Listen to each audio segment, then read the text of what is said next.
Hi ಸ್ನೇಹಿತರೆ, welcome to my YouTube channel. So ಇವತ್ತು ನಿಮಗೆ ಮೆಂತ್ಯ ಚಪಾತಿ ಮಾಡೋ ಹೇಳ್ಕೊಡೋದಕ್ಕೆ ಬಂದಿದ್ದೀನಿ. ಸೊ ಅದಕ್ಕೆ ಬೇಕಾಗಿರೋಂಥ ಮೆಂತ್ಯ ಸೊಪ್ಪು ಸಣ್ಣಗೆ ಹಚ್ಚಿದ್ದು ಮತ್ತು ಮೈದಾ, ಗೋಧಿ, ಉಪ್ಪು. ಸೊ ಇಷ್ಟು ನೀವು ಚಪಾತಿ ಹೇಗೆ ಮಾಡ್ಕೊಳ್ತೀರಾ ಅದೇ ಥರನೇ ನೀವು ಕಲಿಸ್ಕೋಬೇಕಾಗತ್ತೆ.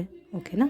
ಫಸ್ಟ್ ನೀವೇನು ಮಾಡ್ಕೋಬೇಕಂದ್ರೆ ಸ್ಟವ್ ಹಚ್ಚಿ ಬಾಣಲಿ ಇಟ್ಟು ಎಣ್ಣೆ ಸ್ವಲ್ಪ ಹಾಕಿ ಮೆಂತ್ಯ ಒಂದು ಕಟ್ಟು ಸಣ್ಣಗೆ ಹಚ್ಚಿಟ್ಕೊಂಡು ತೊಳ್ಕೊಂಡು ಸೊ ಎಣ್ಣೆಯಲ್ಲಿ ಫ್ರೈ ಮಾಡ್ಕೋಬೇಕು. ಸೊ ಡೀಪಾಗಿ ಫ್ರೈ ಮಾಡ್ಕೋಬೇಕು. ಓಕೆನಾ? ಡೀಪಾಗಿ ಫ್ರೈ ಮಾಡಿಕೊಂಡ್ರೆ ಅದರಲ್ಲಿರುವಂತಹ ಒಂದು ಹಸಿ ಸೊ ಹೋಗಿಬಿಡುತ್ತೆ, ಆವಾಗ ಚೆನ್ನಾಗಿರುತ್ತೆ. ಸೊ ಡೀಪಾಗಿ ಫ್ರೈ ಮಾಡಿಕೊಂಡು ಅದನ್ನು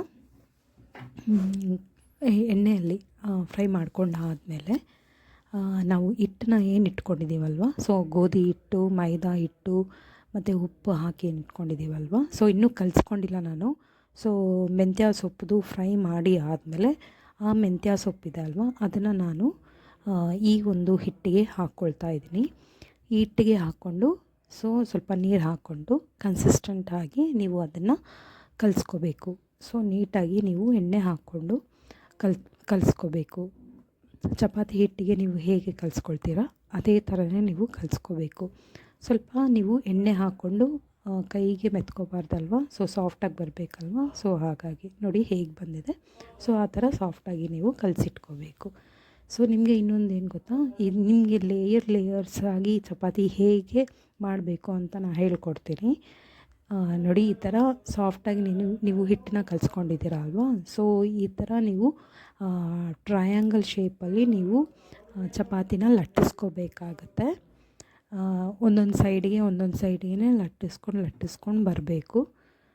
ಮತ್ತು ತವ ಮೇಲೆ ಹಾಕಿ ಅದು ರೌಂಡ್ ಶೇಪ್ ಬರೋವರೆಗೂ ಲಟ್ಟಿಸ್ಕೊಂಡು ಬರಬೇಕು. ಸಮ ಪ್ರಮಾಣದಲ್ಲಿ ಲಟ್ಟಿಸ್ಕೊಂಡು ಬರಬೇಕು.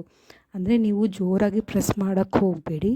ಜೋರಾಗಿ ಪ್ರೆಸ್ ಮಾಡಿದ್ರೆ ಏನಾಗುತ್ತೆ ಅಂದರೆ, ನಾವು ಹೀಗೆ ಫೋಲ್ಡ್ ಮಾಡಿರ್ತೀವಲ್ವ, ಫೋಲ್ಡ್ ಮಾಡಿರೋ ಅಂಥದ್ದು ಏನಾಗುತ್ತೆ ಅಂತಂದರೆ ಅದು ಇದಾಗಿಬಿಡುತ್ತೆ, ಮೆತ್ಕೊಂಡ್ಬಿಡುತ್ತೆ. ಆವಾಗ ನಿಮಗೆ ಲೇಯರ್ಸ್ ಬರೋದಿಲ್ಲ.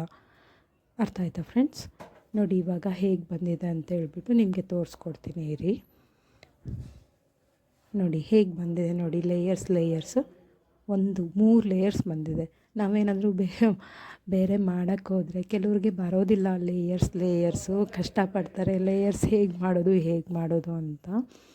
ನೋಡಿ ಹೇಗೆ ಬಂದಿದೆ. ನಾವು ಆ ಒಂದು ಚಪಾತಿನ ಲಟ್ಟಿಸ್ಕೊಳ್ಳೋದ್ರಲ್ಲೇ ಇರೋದು, ಹೇಗೆ ಅದು ಲೇಯರ್ಸ್ ಬರಬೇಕು ಅಂತ ಅದರಲ್ಲೇ ನಮಗೆ ಟೆಕ್ನಿಕ್ ಗೊತ್ತಿರಬೇಕು. ಆವಾಗ ಮಾತ್ರ ಲೇಯರ್ಸ್ ಬರುತ್ತೆ.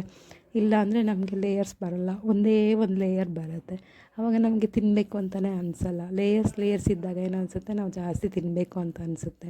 ಇನ್ನು ಖುಷಿ ಕೊಡುತ್ತೆ. ಇನ್ನು ಏನೇ ಇದ್ರೂ ಸಪೋಸ್ ನಿಮಗೆ ಕರ್ರೀಸ್ ಯಾವುದೇ ಇದ್ರೂ ಲೇಯರ್ಸ್ ಇದ್ದಾಗ ಇನ್ನೂ ಜಾಸ್ತಿ ತಿನ್ನಬೇಕು ಅಂತ ಅನಿಸುತ್ತೆ. ಲೇಯರ್ಸ್ ಇಲ್ಲ ಅನ್ನುವಾಗ ಒಂದೇ ಸಾಕಪ್ಪ ಅಂತ ಅನಿಸ್ಬಿಡುತ್ತೆ.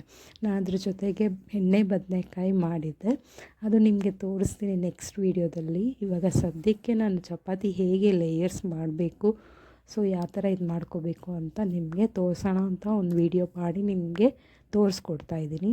ನಿಮಗೆ ಒಂದು ವಿಡಿಯೋ ಇಷ್ಟ ಆಗಿದ್ದರೆ ದಯವಿಟ್ಟು ಒಂದು ಲೈಕ್ ಮಾಡಿ, ಸಬ್ಸ್ಕ್ರೈಬ್ ಮಾಡಿ, ಸೊ ಬೆಲ್ ಐಟಮ್ ಪ್ರೆಸ್ ಮಾಡಿ. ನಾನು ಇನ್ನೂ ಹೆಚ್ಚಾಗಿ ವಿಡಿಯೋ ಮಾಡೋದಕ್ಕೆ ನನಗೆ ಉತ್ಸಾಹ ಆಗುತ್ತೆ. ಸೊ ನಿಮ್ಮ ಏನೇ ಇದ್ರೂ ಕಮೆಂಟ್ ಮುಖಾಂತರ ಕಳಿಸ್ಕೊಡಿ. ಸೊ ನಾನು ಅದಕ್ಕೆ ರಿಪ್ಲೈ